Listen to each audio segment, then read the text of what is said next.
Does soul exist? Soul? Yes. Whose soul? And one more.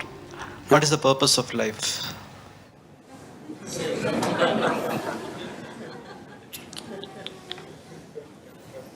You're just asking very big questions without understanding the significance of the question. See, when you ask, does soul exist, you're not talking about an academic subject. You're asking, what is the nature of who I am? Or you're saying, I don't know a damn thing about myself, please tell me. Yes? Isn't it? You're asking this very easily because you have not been touched by the pain of ignorance, the pain of not knowing who you are. It has not torn you apart. If it really touches you that you're just living here, doing all kinds of nonsense without knowing the ABC of who you are, it should be very painful, isn't it? That pain has not yet touched you. You're mouthing questions, it's not sunk deep enough. So every day, you must remind yourself, at least spend 10 minutes in the morning, just see what an utter idiot you are. You don't know anything about yourself, but you're busy with all kinds of nonsense in your life. Every day, just 10 minutes, remind yourself as intensely as possible your ignorance of yourself. Then slowly the pain will sink. When it becomes so painful that you can't bear it, knowing will not be far away, it's one moment. If I say, yes, you have a soul, what, can you walk better? What use is the soul? Did they put any kind of utility to the soul? These two are useful. That other soul that they're talking about, is it of any use? It's of no use. So don't talk about it. And if I tell you it is there, what does it do to you? If I tell you, no, it doesn't exist, what does it do to you? Nothing, isn't it? Only thing is, the next dinner party that you go, you can entertain people around you talking about the soul. But as far as your existence is concerned, nothing changes, isn't it so? Yes? Nothing at all will change, isn't it? So if you're asking the question, fundamentally you're asking a question, what am I? Who am I? When you are here, are you alive? You're alive. When you're here alive, what is the way to know who you are? Is it not really ridiculous and insane that you must ask me, please tell me who am I? This is like two psychiatrists were walking on the Kovalam beach one day. One of them looked at the other up and down and said, "You seem okay, how am I?"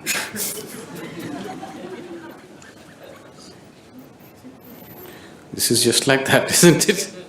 You're sitting here, you're alive, you're existing, and you're asking me, who am I, what am I? Is it not ridiculous? Very ridiculous, isn't it? Only thing is, the majority is with you. That's the only comfort which has not allowed you to know the pain of ignorance. You have a huge majority of people around you who are all saying, yes, this is the way to be. Yes? That is the only thing which has given you some comfort. Suppose you are the only man on the planet who does not know who you are, everybody else knows. You know how it would be for you? Yes? You don't know who you are, you're busy in the world. Does it make any sense or does it sound like madness? Insanity, isn't it? But the comfort is, you're in a huge asylum where everybody's like you. So your problem is, your existence itself right now is only in comparison with something else. You have no existence of yourself, please see. Right now, if you don't have something that everybody has nose. Suppose you did not have a nose. Actually, you can breathe better, you know. If you take off your nose, you will get 22% extra oxygen. You will be more healthy, everything will be better. But you know how you will suffer? Because everybody else has a nose. Yes or no? Or if you get something extra that other people don't have, you still suffer, isn't it? Suppose you grew one horn. You know how terrible it would be? But if everybody had a horn, then we would be polishing it and decorating it. Your very existence is in comparison. There is no existence of yourself. Everything is in comparison. So, with that comfort, you're passing off without knowing the pain of not knowing. If you know the pain of not knowing who you are, then if you just see that I don't know anything about myself, tears will come. If it starts tearing you apart, knowing is not far away. It's very simple. It's very, very simple because after all, you want to know what is within you, isn't it? Can what is within you be denied to you by anybody or anything? Do you need a passport to go within? Do you need a visa? To turn inward and know what's within, do you need somebody's permission? Or can somebody stop you? Can any authority in the world stop you? No. So who is stopping you? Who could be stopping you? Only yourself. Nobody else but yourself. Nobody else is capable of stopping you, isn't it? So why are you stopping yourself? Simply because you made your whole existence outside of yourself. Your very existence is only in comparison with somebody.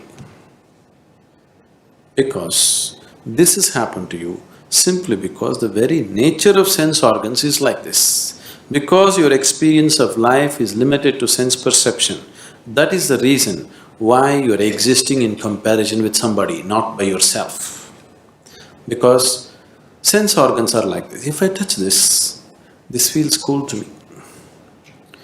This feels cool to me not because of the way the steel rod is, simply because of the way my body temperature is. If I lower my body temperature and touch this would be warm to me. Yes? Is it so? If I lower my body temperature to -100 and touch this would be red hot to me. Is it so? So your very basic experience of life, because it is limited to sense perception, everything is in comparison. So your very existence has become in comparison. If this has to change, philosophies and teachings are not going to change this fundamental reality. If your experience of life transcends the limitations of sense perception, suddenly everything is different. When we initiated you into Shambhavi, if you gave yourself to the process, it could easily take you beyond sense perception. Many of you going into moments where you're no more within your sense perception, something else is beginning to happen. Anything new happens, your mind is such, it knows only fear. Even if you walk into heaven, you will know only fear because it's something that you do not know. You have conditioned yourself like this. But if you allow it to happen, you will see, you will start experiencing a dimension which is beyond sense perception. Only when your experience of life moves beyond sense perception, then your experience of life is absolute, not in comparison with something else. Then your experience of life has transcended the limitations of the physical. Then you have created an atmosphere to know who the hell you are. You better know who the hell you are. Otherwise, anything that you do is of no consequence.